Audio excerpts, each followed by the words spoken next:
Hey everyone, welcome to another episode of the Wandering Road Podcast. I'm your host Chris, alongside my co-host Dean, and today we're going to be talking about an interesting topic, one that has always sparked debate among scholars and the religious community and in the sciences, and that is past lives and reincarnation.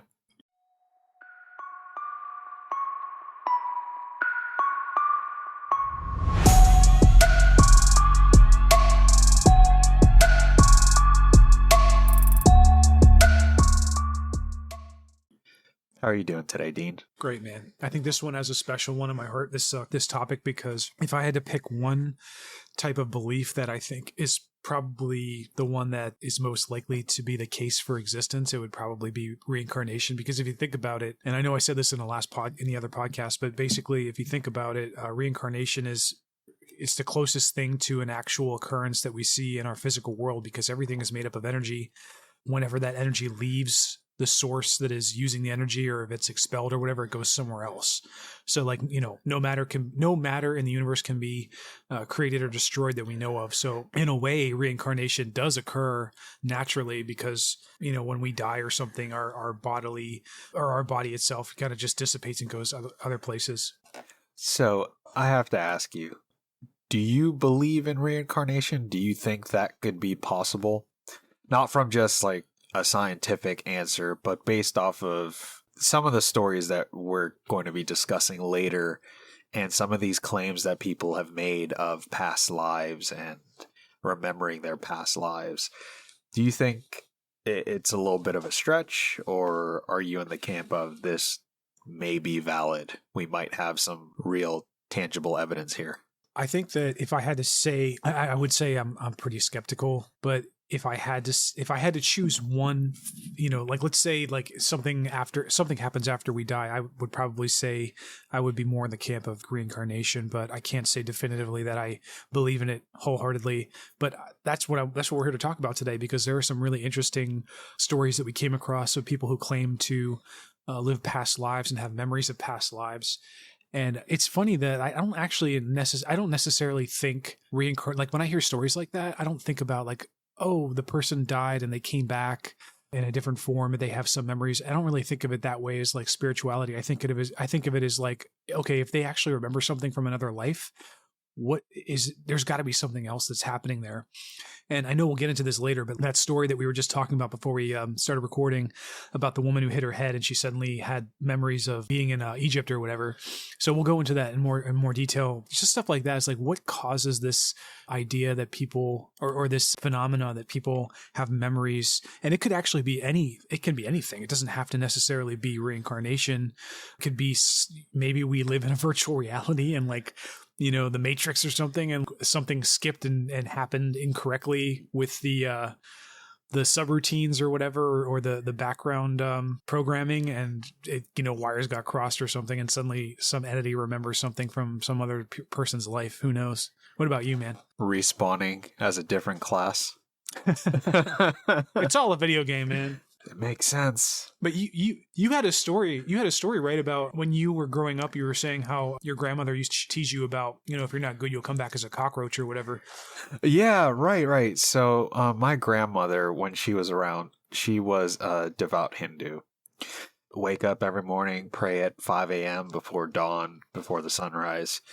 And she always used to mess with me, saying, when I was behaving bad as a little kid, she would always say, you better behave or you're going to come back as a cockroach and someone's going to step on you, or you're going to come back as this little insect or this little animal that's super fragile. And yeah. So and for those people that are not aware, in Hinduism, they believe that all life goes through birth, life, death, and rebirth. Mm-hmm. And it's called the cycle of samsara. It's all based off of good karma and bad karma. Yeah. And I also, correct me if I'm wrong, but you have to basically escape samsara, which is the cycle, to achieve moksha. Is that right? Unfortunately, I'm not as well versed in Hinduism as, you think I would be, because my grandmother was. But as we know, as we said in previous episodes that we were both raised Catholic. But so in the Hindu reincarnation cycle, they believe that people can be reborn as animals, human beings, insects, even depending on your depletion of evil karma and the maturing of good karma. So it's very much a thing of when you do a good deed, it diminishes your bad deed. And I think if you eventually gather enough good karma, you break that cycle of coming back this world. Yeah, I couldn't remember which one it was. It was like either like whatever cycle the cycle is called, like the whole goal is to try to escape the cycle of life and death and kind of rise to the level of a deity or whatever. Actually, no, even I think in Buddhism, even like a deity is subject to cyclical death and rebirth and something like that, even though they would, theoretically are supposed to live like way, way, way longer than any human being and be out in space somewhere. But if I can go back to for a second, I think it's kind of, just by the way, it's kind of heavy. I feel like that's kind of heavy to say something like that to a kid. It's not quite as bad as, oh, you better behave, you're going to go to hell. It's still like, oh, I can't imagine I can just picture little Chris like standing there, just like took a cookie or something and he's getting yelled at and told he's going to turn into a cockroach and get stepped on. I can't imagine like how that must have messed with you. Hey man, but old school upbringing. I know. I mean, for me, it was much more physical. It was the wooden spoon. Oh, I had that too. You gotta, too? Yeah, my grandmother was born in like, oh gosh, in the 1920s. So you could say wow. I got a 19th century upbringing based off of, her parents and her grandparents. So yeah, very, very old school. That's so interesting. And one thing that jumps out to me that I never really thought to bring up in the podcast before is the fact that you were raised Catholic, but you also have like a side of your family who it was, at least was, I don't know if it is still, but like was Hindu. So you came up around Hinduism, you came up around Catholicism. And to me, those are like almost, aside from the good and evil thing, it's kind of like night and day. Hinduism's got many, many gods. What's it called? What's that term again? It's polytheistic, and polytheism, yes. Polytheism, and then Christianity's monotheism. So basically one God, multiple gods or whatever. So it's like can't be more night and day. So that just to me is super interesting. Going back to real quick to the cockroach thing, this might be a good opportunity. It might be a little bit too soon to jump into this, but I still think it's a good jumping off point.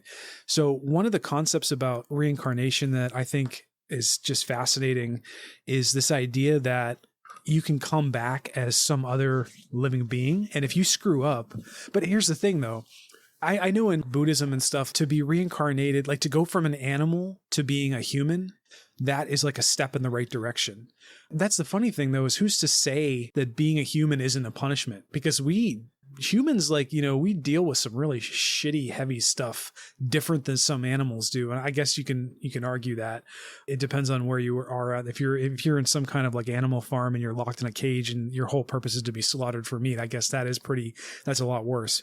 But at the same time, like, I just think that you can't have a conversation about reincarnation without talking about what it means to achieve different levels and what it takes to achieve those levels. Obviously, a human being is going to have to work a lot harder to be reincarnated as like a deity or something, which is, I think, is the next step up.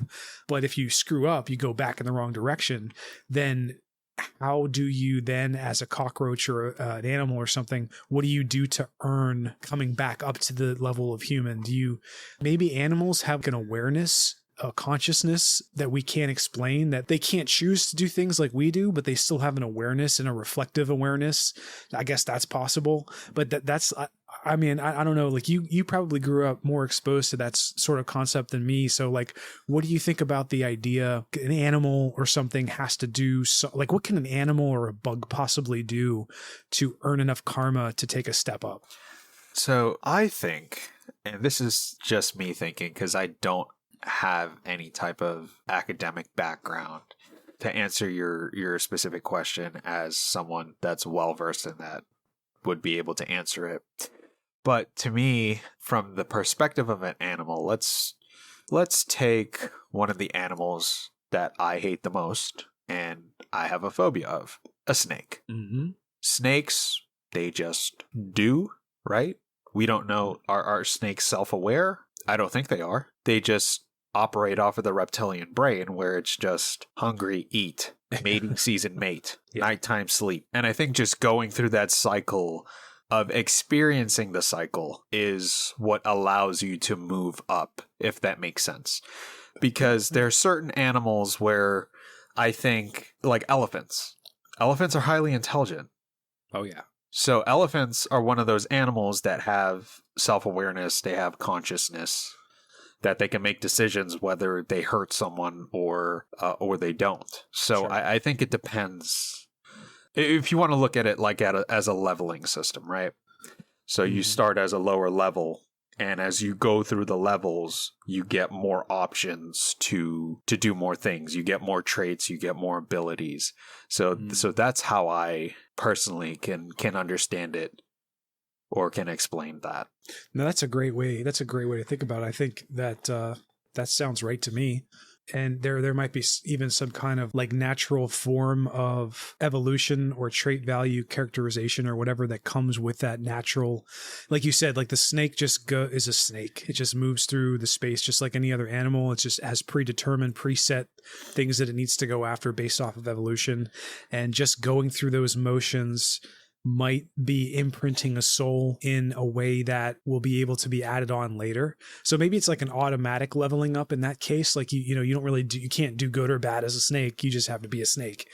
See, this is a perfect opportunity to go down this next path of consideration, which is, where do these souls come from? I guess you could argue in the same way that if you believe in evolution essentially started with a zygote, or like whatever the terminology is, maybe in the oceans of this planet like 4 billion years ago, and the waves that were sloshing these particles and minerals back and forth, they created a rhythmic motion, and that somehow kind of over millions of years set up the first single cell organism.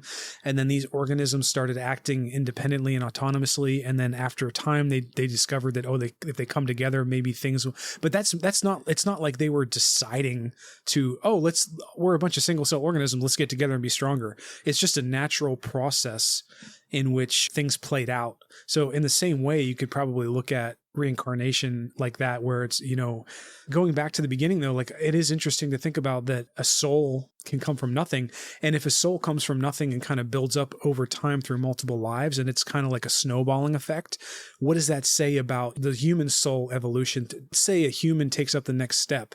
Is it then like 100 different souls of humans that come together to make a deity? You know what I mean? Like, does that make sense? Like a bunch of different, it's not just you moving linearly from a snake to a cow to a elephant to a human, etc. A snowballing effect of, like you said, you're adding more and more traits. So I don't know, maybe that's a thing. To me, I think it's linear. In preparation of this podcast, I was actually watching a YouTube video. It was another podcast where they were talking about reincarnation and the concept of souls. The lady that was on the YouTube video, named Joanne DiMaggio, studied past lives academically. The name of the podcast is Next Level Soul Podcast. I'm heavily paraphrasing what she said, but was that essentially souls are created, like everyone that has lived and is going to live already has a soul. It's all been created at the same time, and you are assigned a soul family. I guess you are predetermined of when you're going to be incarnated, if that makes sense. Now, that answers the human rebirth question, but it doesn't take into consideration the Hindu belief of reincarnating as an animal. Now, you talked about Buddhism. Do Buddhists believe that too? Because I know Siddhartha Gautama, the founder of Buddhism, who was the first Buddha, was a Hindu. So that's why some of those beliefs of karma and reincarnation, in the previous podcast that we did, we talked about the Tibetan Book of the Dead, and it's the same cycle of you die, your life is evaluated, and depending on the type of person you were is how you get reborn. Joanne DiMaggio, her explanation just answers the human element. It doesn't really take into consideration the rest of the animal kingdom. So I wonder if certain people believe that animals are just animals and they don't have souls, if that makes sense. Yeah. I personally think animals do have souls. Yeah. I have 2 rescue dogs, and I can tell you for a fact that they probably have souls. They are intelligent. They are aware. Mm-hmm. So what I feel like I went off on a tangent. I don't know if I answered your question. No, yeah, I think that's great stuff. The first thing I'll address is the idea of animals, and I actually we went to the same university for undergrad, and I don't know if you had to take the same class that I did, but there was actually a class that was required, at least for my degree. It was philosophy and animals or something like that. It was a good class. Like the teacher was like maybe a little bit out there. She was nice.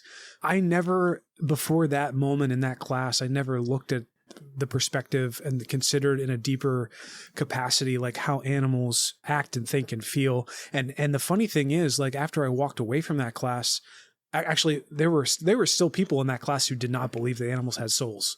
Like they were so adamant that, animals were put here by whatever force, like God or whatever, to be completely used by human beings, and that's it. Like there's no consideration for pain, there's no consideration for care, or I think even in the Bible it says like you have to like care for your animals, but like you can do whatever you want because they're animals. So like we looked at animals from that perspective, but then we also looked at it from the perspective of like what we learned over the years, like the terrible things that people did, say in the Soviet Union, like vivisection, like they would basically cut open live animals and put them through pain things just to like measure their brainwaves or whatever, do experiments on them.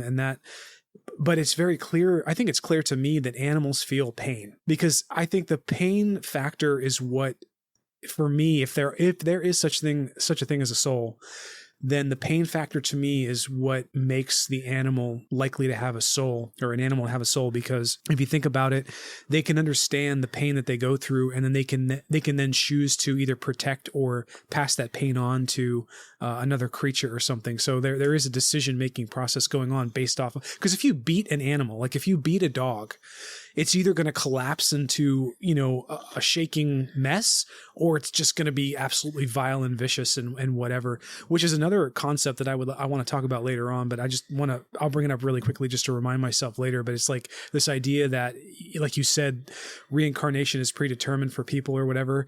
But if that's the case, and our lives are based off of the things we did wrong or right in past lives, then what bearing does that have on the decisions we make now going forward in future lives? So like basically what I'm getting at is, in the same vein of an animal being beaten, you can argue that animal is getting beaten in this life because it did something wrong in its past life. But at the same time, that animal can then turn vicious and fight, and start trying to kill people or bite people or whatever. And that in itself is something that people would say, oh, that's a bad dog. It's doing bad things. So that's like a double negative. Like, how can you see where I'm getting at? Like, how can that dog who's been beaten to the point where it's vicious, how can it then escape to the next level? If that makes sense. Right. It does make sense. And I have one thing to say to those people in your class that are adamant that animals are just useful. Yeah. They could go fuck themselves. Because, dude, I have a rescue dog that my wife and I adopted him a month ago. Clearly, he was abused. He was rescued from a puppy mill in Alabama. Wow. And, dude, I was in the kitchen, and he followed me into the kitchen. I lifted my hand in an upward motion with my palm open to reach for something on top of the refrigerator. Yeah. And he recoiled in fear, stumbled backward, and rolled into the island in our kitchen. Man. Yeah. I hate that line of thinking that another living creature is here for you to abuse and to take advantage of, but I won't go off on a tangent on that. No, I agree with you, man. I think it's wrong, and I think that it's very clear that animals feel pain. So if you don't consider that, then there's probably something wrong with you, and you're probably if there is reincarnation, you're gonna get sent to a life where you are one of those beaten dogs or animals. I don't know. I'm just saying, The Hindu cycle of rebirth, it's all about learning. And the reason that people reincarnate is because they haven't learned something. Yeah, no, that makes sense. And then the other thing that that you can add on to that, going back to the whole idea about like whether or not we can verify, something is actually what we're seeing, or the being we're talking to is actually another being or whatever, and not some divine entity pulling strings to make it seem like, the other entity is actually there.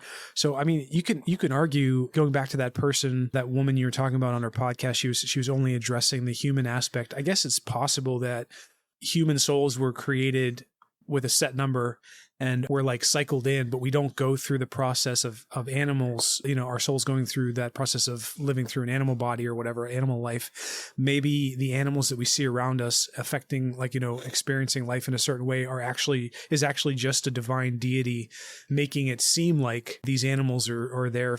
I don't know. That's getting a little bit too philosophical. I don't want to go down that road, I guess. That's because that's a whole other discussion.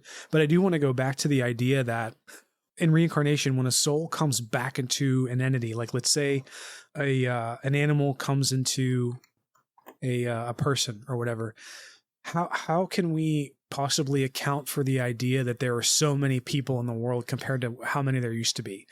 So, like, the souls for a human being in the reincarnation scenario in the world have to come from somewhere, right? So there are so many. I think you could probably say that there are more animals and more bugs and more life in this world than there ever have been in the past.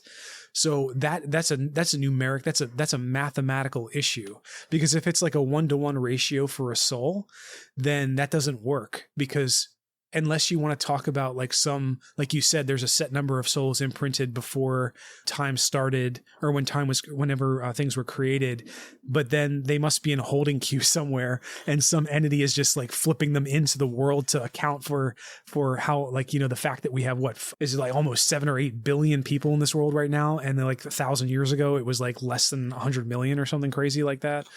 So I don't know, how would you account for that? This whole TSA.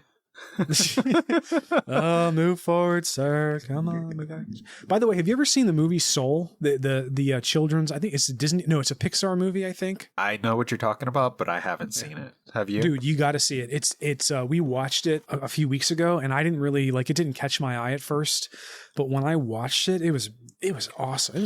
I liked that movie. It was really long. It was pretty long for a kids movie. I think it was like 2 hours. It was pretty good, and it was such an interesting concept of how, like, exactly what we're talking about. Like, souls they're on another plane of existence, and they come down to Earth or wherever, and they inhabit a body, and then that soul gets imprinted with a purpose, and goes through life and doing the things that it does. But then once you die, your soul with the imprint returns back to that plane of existence with all the other souls or whatever. So I don't know. I think if there was one true nature of reality and existence, I would bet that it's something like that. Think about it this way: like, we ourselves are individualistic, right? Like, we are born and we live and we die by ourselves in our own body. We're not truly ever connected, that we know of, in our conscious mind to anything else, because our consciousness is in and of itself basically solo. It's just basically like who we are is our consciousness. The very early days of Christianity, I think I can't remember the name for the word soul, but the concept of soul was basically just a translation to mean the self. It wasn't an actual, like, the concept of soul today was totally different of a concept back then. It literally just meant the self, the oneness of you. It didn't have anything to do with you leaving, the energy in your body leaving to go somewhere else, and that's your soul. I don't know. Like, I think that reincarnation has a lot of beauty. I think that there's a lot of, scientific evidence that you can point to in the real world, like, the fact that energy is contained in a vessel or an entity, and then it disperses after that entity or vessel uses up that energy or whatever. That's kind of reincarnation. So I would say that if I had to guess, I would think reincarnation is how things work if there is a soul. I never thought about the concept of whether there's like a set number of souls created. That is a good point. Maybe, who knows, maybe it's an infinite number. Yeah. Based off of what happens to, the human population or animals. Now, we're not going to go down the rabbit hole on this one, but I just got to bring this up. Did dinosaurs have souls? Oh, okay. That's but, true. I mean, yeah. like the world was teeming with life and different types of dinosaurs and whatnot back then. I don't know how many there were, but I imagine, Pangea and huge amounts of land. There were probably quite a few animals and stuff back then. Did Neanderthals have souls? Did Homo erectus have souls? So you get zygotes, ants, it's just right. You can get very deep into the weeds with that stuff. But again, from a religious perspective, it's very simple, right? Yeah. It takes a very simple approach. This only applies to us, and this only applies to, the animals and the insects that we see right now. Whatever comes next or happened before doesn't matter. One thing I wanted to touch on was some of the past life experiences that we had lined up to talk about today. I'll start with Sety, or Dorothy Eady. This one I find really interesting. One, because I like ancient Egypt. I think a lot of people do. This story goes that Dorothy Louise Eady, she was born in 1904 in London, England. And the story goes that when she was 3 years old, she fell down some stairs and smacked her head really hard, and she suffered a head injury. Following the accident, she started exhibiting unusual behavior and claimed to have memories of a past life in ancient Egypt. Apparently, she was this priestess in the Temple of Sety during the reign of Pharaoh Sety I. So that's from 1290 BC to 1279 BC. That's when Sety I reigned. She was able to recall specific details about the temple that she was supposedly stationed at, the rituals that they conducted. She was able to go into great detail about her life as a priestess. As an adult, she ended up moving to Egypt because obviously she developed a fascination with ancient Egypt. She changed her name to Sety, which means Mother of Sety. So essentially, she dedicates her life to studying and documenting ancient Egypt, working with various archaeologists and Egyptologists. When it came to the Temple of Sety, she claimed to recognize specific sites and artifacts during the excavations of that temple, and she offered insight about the temple itself, the historical significance of things that they found in the temple. Didn't you also say that she found the location of it, or she knew the location? Yeah, apparently so. Yeah, she provided detailed descriptions of the temple, which later on, I think this might have been after she passed away, when they continued excavating the temple, they were confirmed by archaeological discoveries. So she made these claims, and later on, they were proven to be correct. That's really fascinating.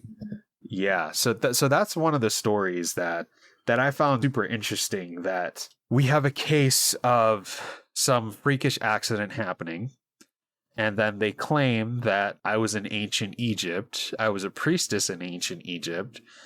Then they work with Egyptologists and archaeologists, and they provide insightful information that proves to be correct. Dude, I just had a crazy thought, and this actually isn't in the vein of even reincarnation. I mean, this story could be indicative of reincarnation, but the fact that she had an injury that is supposedly the start with the creation of the moment where she started remembering her supposed past life, and that reminds me of something we were talking about before. I was telling you how I've heard stories even of people who are still alive today who have went through some significant trauma, struck by lightning or hit their head really hard, and they came out of that with some insane musical capability. I think there was a guy who didn't even understand how to play a piano, and he got struck by lightning or something, and he just was able to play Mozart, not suddenly, instantaneously, but he developed a capability to play an ear for music, and he learned how to play very complex pieces.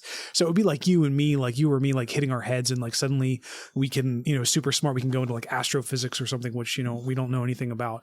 But that just reminds me, this story about Dorothy or Sety reminds me of those other stories. So, but you can also argue, like I was saying, this doesn't have to be a reincarnation story. I don't know if you're familiar with this concept, and I actually don't even know a lot about it myself, but I know that there is some scientific evidence to suggest that when one, I want to say like atom or one, whatever the proper terminology is, I'll just say atom, like one atom is linked through space-time with another one. And when something happens to, and actually now I know it's not atom, it's something else. It's like molecular, whatever it is, very, very small, minute piece of energy. If something happens to that piece of energy, it could be linked to another one through space-time that other one, like even if it's a billion light years away, will react in a way that first one or the one it's linked to had a reaction to or whatever. So I think like when I hear this story, I think about that. It doesn't necessarily mean that Sety she's actually remembering her past life. Maybe the knock on the head. Imagine this, for example, like let's say the actual Sety in Egypt as she existed, like maybe one of her brain particles or like the whatever energy was made up of her, like in her brain, somehow that energy, after it dispersed when she died and moved through the world, found its way into being the makeup, like, you know, a component of this woman's her physical makeup, like her physical genes or whatever. And by hitting it, you know, it found its way into her head, into her neurons. And by hitting her head, she somehow, you know, through space-time reignited this imprint in that particle that used to be in the brain of the actual Sety 1,000+ years ago. So there's another explanation for what could have been happening, because I do think that there's something to this story for sure. I don't know what it is. I don't know if it's reincarnation or, you know, like space-time linkages or whatever, but there's something to the story if it's actually true that she had claims about this temple that no one knew about and there's no way she could have known about, and they only discovered after her death that some of the things she brought up were factual. I'm gonna have to dig more into that. That's an interesting story. Yeah, the thing that gets me is that she was 3 talking about this stuff. If she was a university student at Oxford that magically said that, hey, I was from ancient Egypt, it's like, okay, one, you're an academic. Here's your straitjacket. Yeah. Not even just a straitjacket. It's okay. You're kind of bullshit. You probably love ancient Egypt and you probably did a lot of digging and found some information and you were able to make up this person in your head. But the fact that it was a 3-year-old child that did this. I've actually watched a documentary on her before. It was a couple of years ago, but they said in the documentary when she was still a little girl, her family took her to the museum in London and she loved going to the Egypt section after she got the injury, and she was never familiar with Egyptian gods or anything about religion in ancient Egypt, which her parents basically confirmed, like, we never taught her any of this. And she would walk through these exhibits that weren't marked or anything like that, and she would, like, for example, because I don't have the documentary in front of me, let's say, for example, she goes and points to Anubis. She'd be like, oh, that's Anubis. That's Horus. That's Osiris. That's this god. That's that god. We pray to him this way. We used to do this for that one. This one helps people cross to the underworld, whatever, like a freaking 5-year-old. And you're talking about a time that doesn't have televisions. Yeah. You're talking about a time that if they wanted to get this information, they would have to go to a library, or their parents might have to have a substantial library with tons and tons of books about ancient Egypt and encyclopedias and stuff like that. So you're expecting a child around that age, 3 to 5 years old, to know all of this information. And her parents basically said, like, we never taught her any of this. So this was new to us. So I wanted to throw that in as well. Like, hey, this is, like, it's not just she's remembering ancient Egypt. Like, when she went and saw stuff about it, even as a little kid, she's providing more information than the damn academics themselves couldn't provide. You know, one thing about that story that doesn't make a lot of sense to me, and the only thing that doesn't make sense to me, is if she's that young and she's pronouncing, it's all about the pronunciation, because the way we pronounce Horus and Anubis or whatever, our accents and our linguistic structure I'm sure it sounds 100% different than, or, like 80% different as to how it was spoken and what way it was spoken like back then. I mean, I could be wrong. Maybe like linguistically over, 2000 years ago, maybe they really did say Anubis like that or something. Maybe it did sound pretty close, but it doesn't make sense to me that if she knew how to say the word, I would have to I would have had to have heard her say it, because if he said it in like Anubis in perfect English, I mean, that doesn't make sense to me, that she would be able to pronounce the names of these Egyptian gods, and she would pronounce them in a way that would have some kind of like English or whatever accent she had. She theoretically should have pronounced them how they were pronounced thousands of years ago, which I imagine is a whole, it's a completely different way of saying them. It's linguistically, it's not the same. It sounds completely different. But then again, I that's something I don't know. That's just something that jumps into my head as a consideration as to whether or not this story is legitimate. Or every story that we ever talk about on this podcast, I always have to remind myself that it sounds interesting and it sounds believable, but at the end of the day, it's us getting information from like multiple separations away from the actual person. So like, through the grapevine thing, and there's no way to know for sure if the actual information that's being regurgitated to us, it actually happened the way that it did. So, but if it did happen the way that you explained it, that is definitely something to throw into the camp of reincarnation for sure. And the one thing that just keeps throwing me off is that this started when she was 3 years old. And it makes me think back to a concept that I saw on a video on YouTube. Basically, they were talking about the soul and reincarnation. And they basically said that when someone is reincarnated, their soul, essentially the soul remembers all of the past lives and the iterations that it went through. That it's always, for some reason, within little kids, they have the ability to remember back to that for some reason. Yeah. But humor me here. Could this injury awaken a part of the soul's memory or something like that, if that makes sense? Because she wasn't old enough to experience enough to completely forget what happened in the past. Sorry. That actually makes a lot of sense to me. And if you do kind of want to subscribe to that idea, I guess you have to try to figure out, what does that mean? Like, if the soul is able to get jostled around to the point where, like you said, she remembered something about her past life, does that mean that there's a physical aspect to the soul? Because she got physically injured in the actual, our actual 3-dimensional world. So, but the interesting thing about that is, like, we think about there's two, like, we think about the soul and the body as being two different things. Like, the soul resides in the body, but the things that physically happen to the body might shape the soul. But I mean, I guess in that way, you can kind of like argue that it's possible that by hitting her head and getting injured in that way, maybe her consciousness, like something triggered in her soul or something. So it's not the actual physical act. It's the experience, the soul experiencing the pain or the disruption from that physical experience. But I think you're onto something too. Like I think I brought this up in the last podcast we did. There's something about when you're a kid, if you're in a time and a place where like everything is okay, like I know it's really sad, sometimes kids are or will be born into a really terrible environment and there's no real room for them to be reflective and whatever. But like kids who are born into an environment where it's safe and there's room for reflection and growth in a reasonably steady pace, then there's something about the ability for a child to look up at the stars or like look at something and reflect on it in a way that we no longer have access to as adults. So it is possible, and it does make sense, like you were saying, that for her to get injured that way and being the fact that she was so close to birth, where, maybe the soul came from somewhere else. But then the next question I would have to ask based off of that is, did the soul from Sety have to go through different iterations of other souls' lives between that moment and the little girl?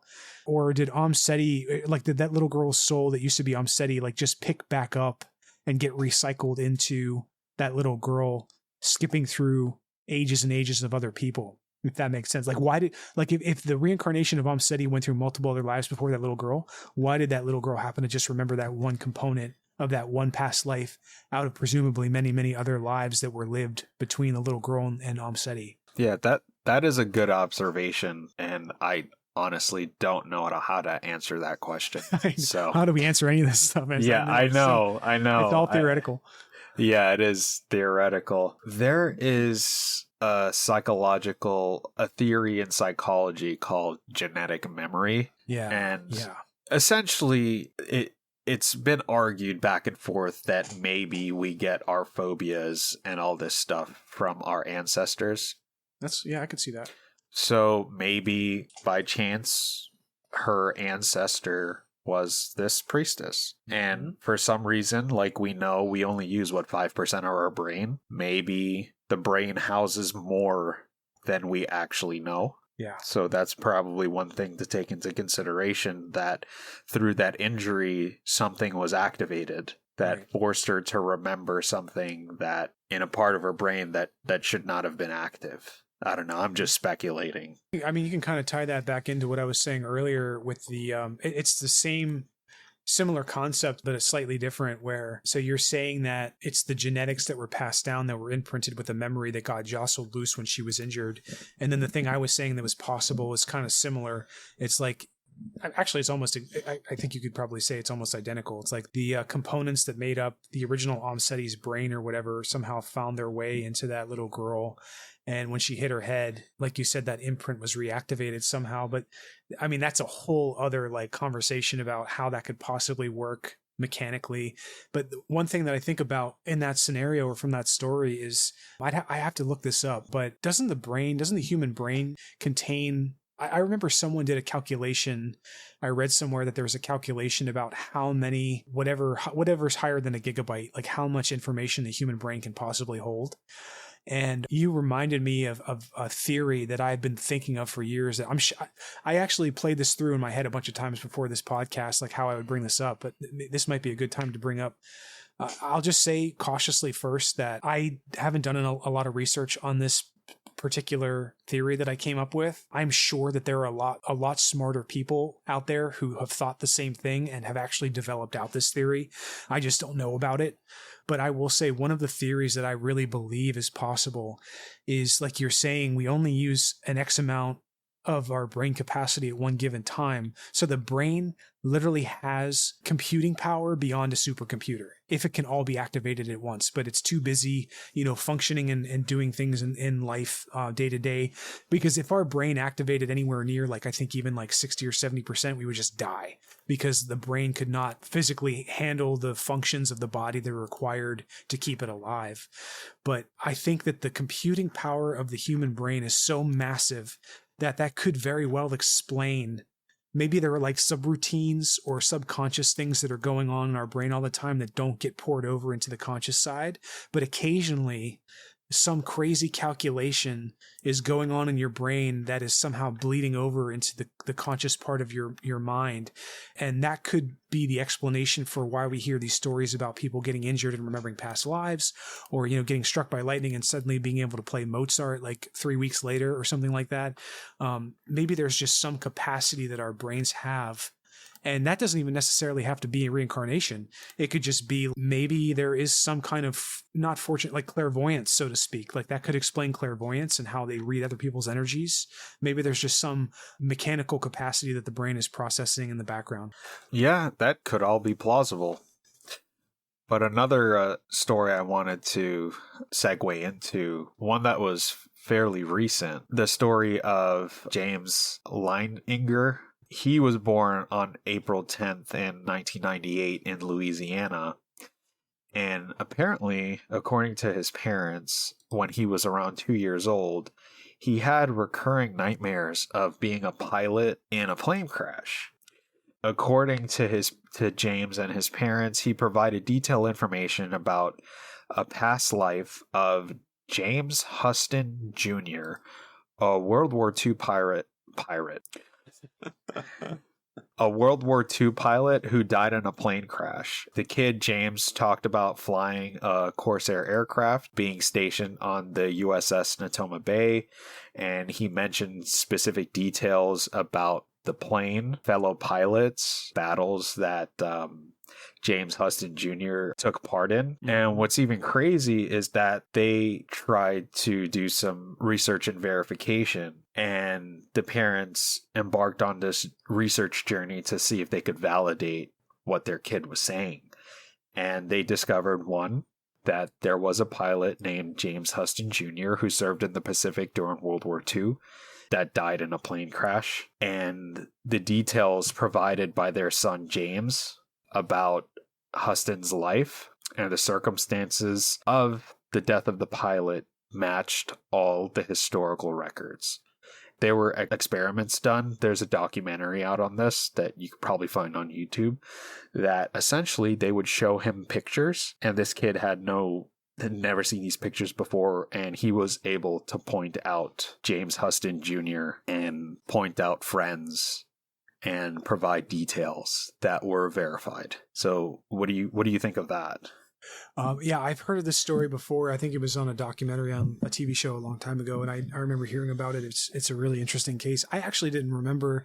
You said he was born in 1998, right? Yes, 1998. Yeah, so he's still really young. That's interesting. I bet he gets asked all the time to recount stuff, and I that's just as a side note. I think that's fascinating too. This idea, like as we get older, we get further away from the things of our childhood, and there are still remnants of it.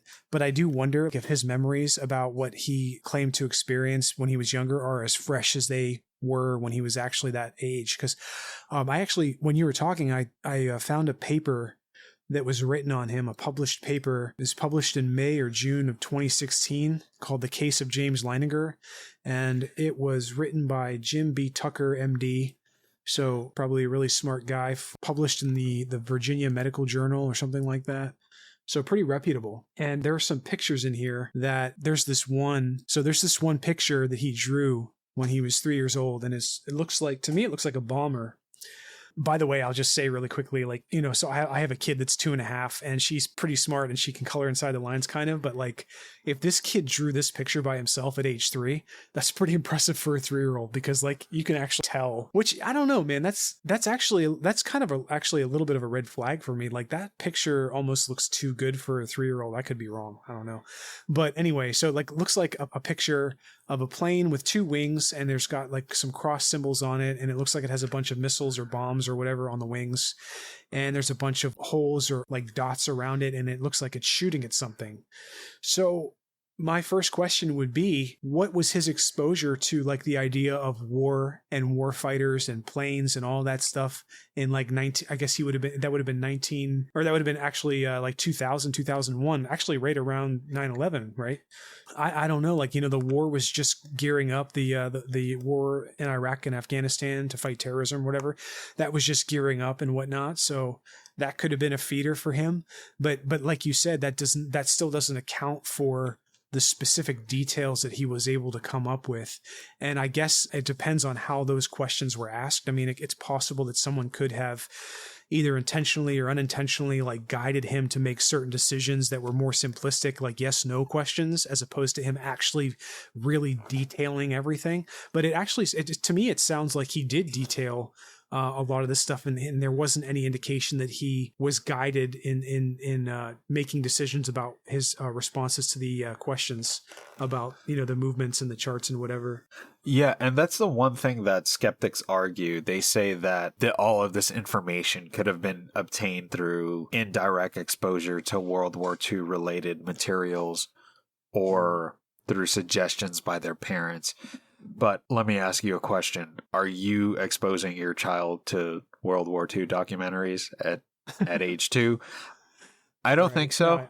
Yeah, I get where, I can see. And presumably the kid in like 1990 or 2000 or 2001, like the internet as we know it today was still very burgeoning. Like it was very young, and a lot of people didn't have access to it. And if you did have access, it was super slow, and there weren't even like a lot of websites out there yet, the sheer degree of websites we have today. So like information was still sparse. So unless that kid is like, or his parents were like somehow early experts of the internet, I don't think that he's finding that information as readily available, you know, short of his dad leaving the History Channel on, which I think the History Channel was around back then. Maybe. I don't know. Actually, it's come to think of it. You know, what's interesting about that is I used to be obsessed with World War II, like history. And I used to watch World War II documentaries all the time. And I don't know if you remember this, but back in the early 2000s, the History Channel on cable used to air like an insane amount of World War II documentaries. Like it was like every single day. Yes. They had World War II, like colorized and all that. I used to Right. it's funny that I literally didn't have this thought for years because I forgot until we talked about this, but that was actually a thing, right? So I guess it's possible if his parents had cable and, maybe they would leave the TV on and he somehow flipped the remote to, who knows, man? It could be anything. Real quick, one thing that would be interesting to find out, though, is were there any documentaries that were produced and aired on cable that included the story of this guy? If that was something you could find out, that would be a tremendous amount of proof or disproof to this story. Because even if there was an indication whatsoever that he could have the kid could have gotten pieces of this story from the TV shows that he watched or he might have watched, then that knocks down this theory that he actually is reincarnated. But if there is no such amalgamation of different stories from the History Channel, then I think that would add a considerable amount of plausibility to the story. Yeah, I completely agree. That would be one thing to look into. I'll have to look into that to see if there was any mention of James Huston Jr. in World War II documentaries. But I feel like that would be very specific, don't you think? Because in World War II documentaries, they don't really That's true. focus on individuals unless they did something that was worthy of receiving the Medal of Honor or something of the equivalent. I agree. Now that you say that, I do remember a lot of those documentaries were very strategic. It was like basically just show footage and then talk about the assaults or whatever. They didn't actually go into details about anybody. It's funny that you mentioned World War II in color. That was one of my favorite documentaries. I think that came out like in the late 2000s, actually. Yeah. Maybe like 2009, 2010, where they actually did the documentary through the eyes of specific individuals. Yeah. So I remember that vividly, that they had one about like an African-American soldier. Mm-hmm. Their experience. I remember that one. Yeah, because I think LL Cool J was actually narrating the story of that soldier. Unfortunately, his name escapes me. But yeah, like you said back then, it really wasn't a thing where they focused on specific individuals. So if I had to say without doing any research or anything, I would lean on the side of there probably wasn't any targeted documentaries about this pilot. Yeah. Just to add on to that, I'm kind of perusing this document, this paper that I was just mentioning, and I'm going to read a really quick excerpt from it because it actually touches on something we were talking about earlier, this idea that consciousness could possibly come from a pool outside in the universe somewhere and then, basically return to that pool of that shared consciousness and before it gets recycled back into another body. This individual that did this research proposed that the idea that thought bundles or a thought pool may be emitted when a person dies. Though not a living entity, this pool of information would continue to exist for some time and might get attached to particular objects and situations. It would then get absorbed somehow by a very young child who would develop apparent memories of the past life. So people have written a forceful challenge to this model and basically yada, yada, yada. But that's okay. So that actually is interesting that someone else, an academic came up with the same theory that we kind of just worked out on our own in a much better way of saying it. But still, that's fascinating that idea could be an explanation for why even the Sety case, because we talked about that as well. Like maybe information can exist in this reality imprinted on other forms of energy. And this paper brought up another concept I didn't think about. That energy might not itself be a consciousness. There might not be any consciousness attached to that memory, but it might be still able to be interpreted by a conscious mind in the same way that this paper that I'm reading, it has words on it. So this information is contained physically on a piece of paper that my consciousness then is able to look at and absorb, and then I can understand it. So I guess that's possible. That's a whole other different area of conversation and study that I've never thought of before. That's pretty cool. We've been having a good conversation for a little over an hour now. Yeah. What do you believe? Personally, take the science out of it. I know you always say your analytical brain. No, that's fair. Just take all of that based off of what we have here, what we discussed, the evidence of these stories, the validity of them. Like, what do you, where do you stand? If I had to absolutely choose, which you're basically making me do, which is fair, I would say You ain't getting out of this one. I know, man. That's okay. We should start having we should start actually talking like this more in the podcast, because it's probably more interesting to people to actually think, to hear what our definitive beliefs are or whatever, instead of just like tearing everything apart all the time. But I'll just go out on a limb and say that I don't believe it. I don't think that in this case, the kid is actually the reincarnation of this dead pilot. I think what's happening is what this person, whoever wrote this article, floated, which is there's some kind of like thought pool or emission of information that gets imprinted and then somehow gets reinterpreted and absorbed back into another person. And I think that is much, much more plausible than the idea that when we die, the whole of ourself gets recycled into another being. But then, because, somehow conveniently, that information gets lost when a lot of other people, like when everybody else doesn't remember their past lives. So that's why I have such a hard time accepting reincarnation as it's presented, because reincarnation, it just, to me, in that case, just sounds like permanent death. Like whenever your body is done and your consciousness leaves your body, it seems like all of your experiences get lost between this life and the next life. In most cases, with the possible exception of like stuff like this, the cases we've been talking about. So that's not really the idea of reincarnation as we have learned about it in other religions. That's just a recycling of energy and imprintation that just gets lost in the ether, so to speak. So what happens? That's the next question to ask, I guess, with like, what happens to our consciousness when we die? Like the actual part that makes up all of our experiences, is that gone? Seems like it. Unless you want to go back and believe that, some people who talk about like going to see their loved ones after they die and then coming back, like we talked about in the last podcast. I'd like to get your perspective, man. What's your final say on this? All right. My final say on this, I think that this kid with the World War II pilot one, I have trouble believing it. Mm-hmm. But the Dorothy Eady one, that one is more believable to me. And the reason I say that is because, one, you're talking about, at that time, a civilization that existed, 3,000 years in the past? Mm. Whereas with World War II in 1998 was, 53 years later? Yeah. Something of that sort? Yeah. So you're talking about being accurate with information on a civilization that doesn't exist anymore. Right. Providing information about a temple that wasn't fully excavated. So it's not like she could have went there and toured the grounds and said, well, this is here, this is here, this is there. Yeah. That's the only reason I lean more towards believing the Dorothy Eady case. Yeah. That it provides some substantial evidence, because I feel like that enough time has elapsed, and you take into consideration the time period, 1904. Mm-hmm. Like, if you wanted to learn about something, you had to go to a university, you had to go to a library. There weren't computers.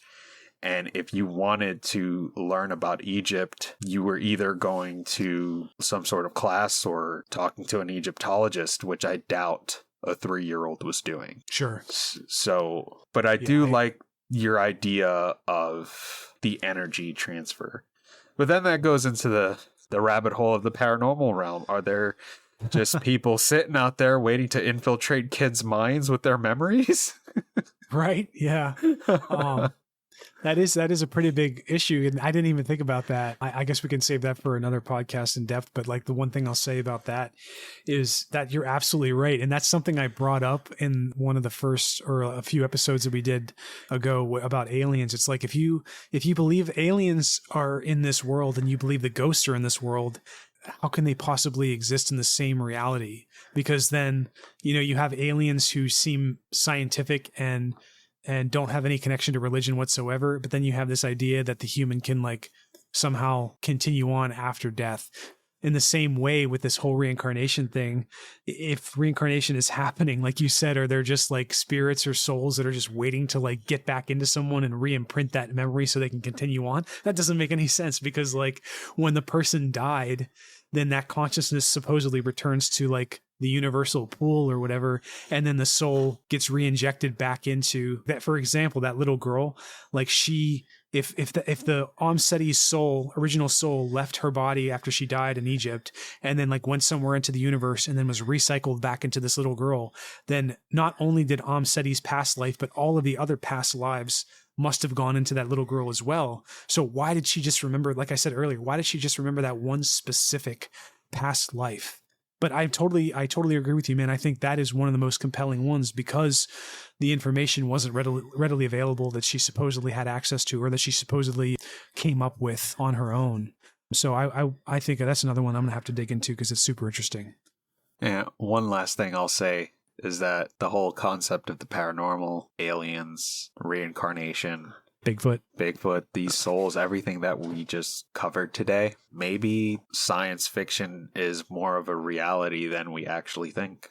Yeah. Either that, or we live in some kind of crazy artificial reality that anything and everything is just being coded into the programming around our universe. And that can also account for why we're experiencing aliens and ghosts and reincarnation and life after death and like heaven and hell and like all these other concepts that somehow like they all exist on the same plane of existence. So it's either like we're completely bullshitting ourselves as human beings and making it all up based off of our conscious experience, or maybe there is some kind of like coding to this universe to where maybe it is a giant supercomputer and we're all just a part of simulations that someone is injecting code into to make all these things work at once. That's terrifying. That's just as terrifying as like the concept of passing on. Thanks for tuning into today's episode of The Wandering Road. You can find us on Apple, Google, Spotify, and most podcast platforms. Be sure to subscribe and share. Also, don't forget to give a follow on Instagram at twroadpodcast and follow my TikTok at twrpodcast. Take care, and I'll catch you on the next one.